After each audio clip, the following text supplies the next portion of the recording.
So you've probably heard of that girl group Katseye with hits like and that Gap ad. Katseye first came out, got 10,000 dislikes. I think I saw a screenshot recently where it's now over 30,000 dislikes. You ate zucchini! Sucks no matter how hot Katseye is. My milkshake brings all the boys to the yard. Unless your milkshake is carbon emissions and your yard is the atmosphere, you're not. Braun is a Zionist, so it seems that they all went to Disneyland. He even posted on his stories, "Today was a great day," and we see two members of Katseye. This didn't go over well with some fans because of what Scooter Braun supports.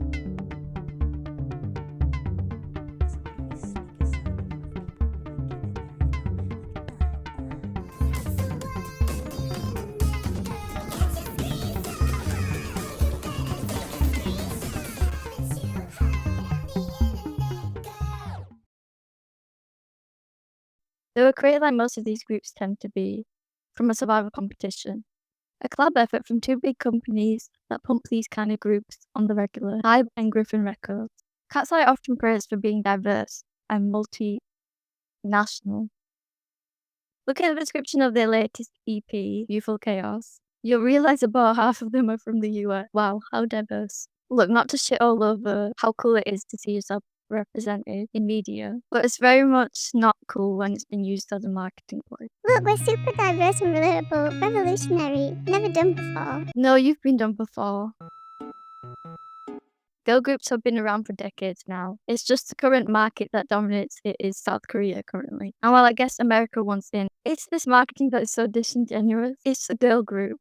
This isn't anything revolutionary. Let's be real here. This description for the EP is giving, let's check all the boxes, manufactured to say the right things when it comes to diverse. And yeah, I know, apparently they aren't K-pop, but I would class them as such since, well, Hype helped create them. And they follow that type of formation with the training, being label mates with other K-pop groups. I would classify them as K-pop. Going back to this diversity ploy, it's very much the palatable kind, with some of the members allegedly having surgeries to remove features that don't fit the beauty standard. And touching on appearance, the way they've been manufactured like these edgy baddies who serve face, bag brand deals, and show off their skinny bodies. Even when I was a fan, it's just really uncomfy. Oh, no, I understand pop culture. So if you don't sing well, then you give good face. Yeah, I like gnarly. You can revoke my music taste past. I understand.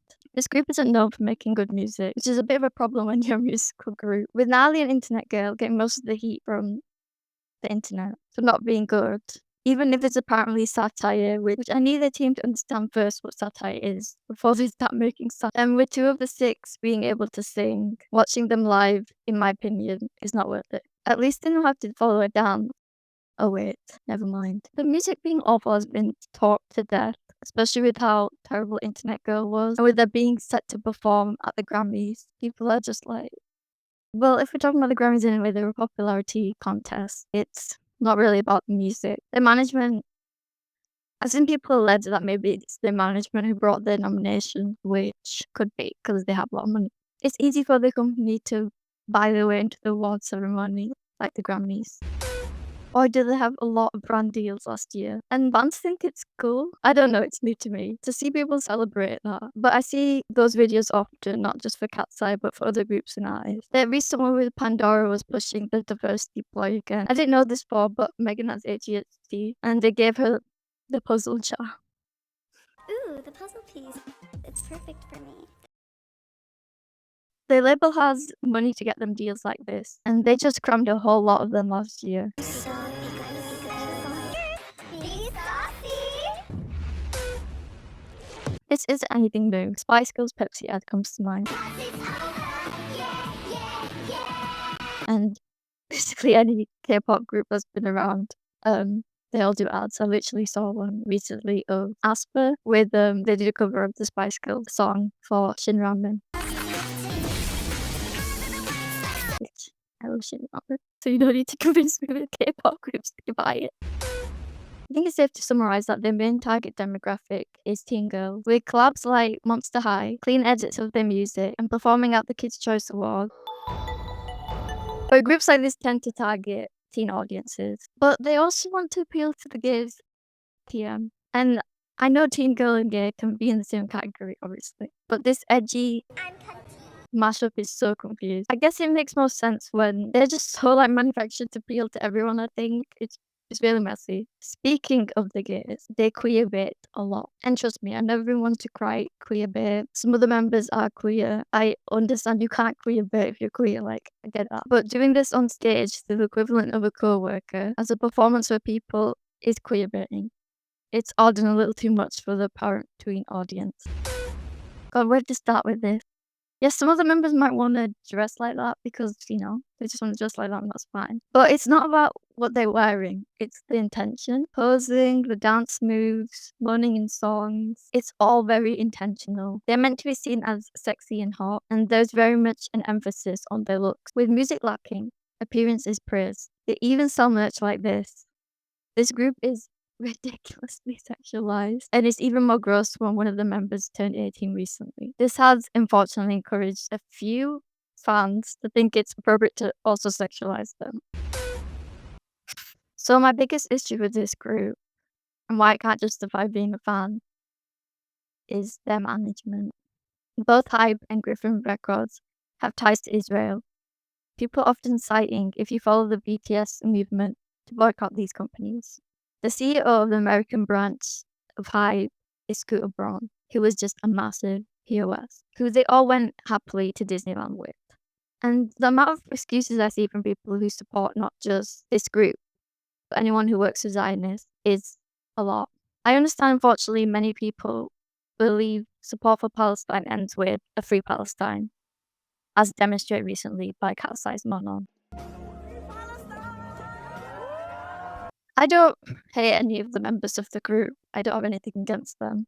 I just thought they didn't care, which is why most people stay silent. Some people might not even like that, because that is truly deplorable to me, because she's taking the piss. Work for Zeos, be friends with them, surround yourself with them, and then think attending a concert, an aid concert, erases that damage. It doesn't. And people praising her for this, I don't understand. A room of 10 people with one Zionist is a room full of Zionists. So many of these celebrities are performative, and I see their fans blowing smoke up their bums all the time. They believe following a few accounts on Instagram or apparently wearing a bracelet, and you can't even uphold the Thabet. Don't say you want a free Palestine. It's this performative activism, the diversity ploy, and the fake, brand feminism, what companies think is feminism, or it's just feminism that lines the pockets of rich people. That has just really put me off this group entirely. It's not just them. I have a low tolerance these days.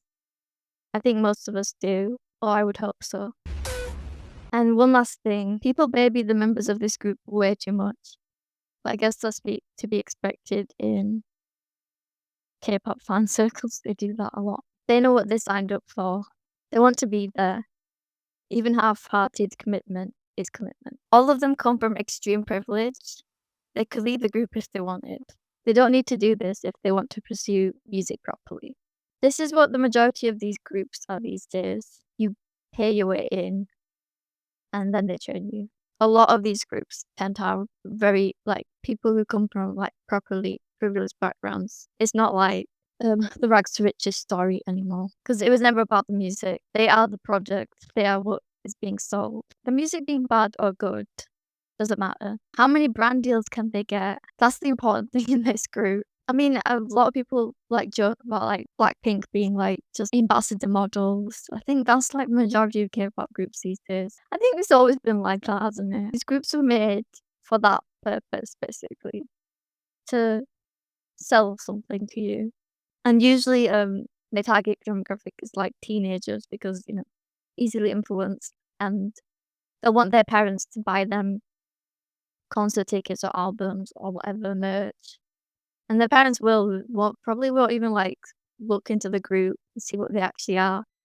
But when they think the hype behind music isn't good, and especially if it's majorly disliked by the public, that perfectly created image falls apart.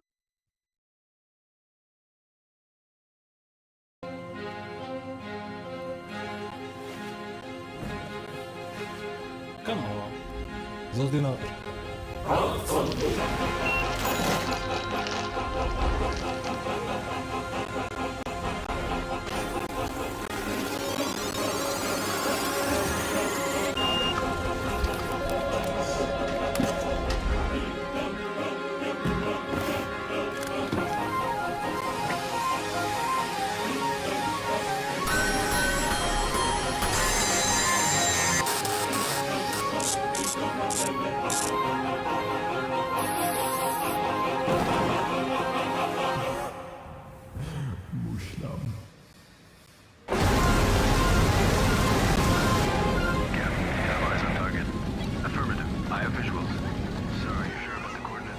Seeing some civilians nearby. Do it.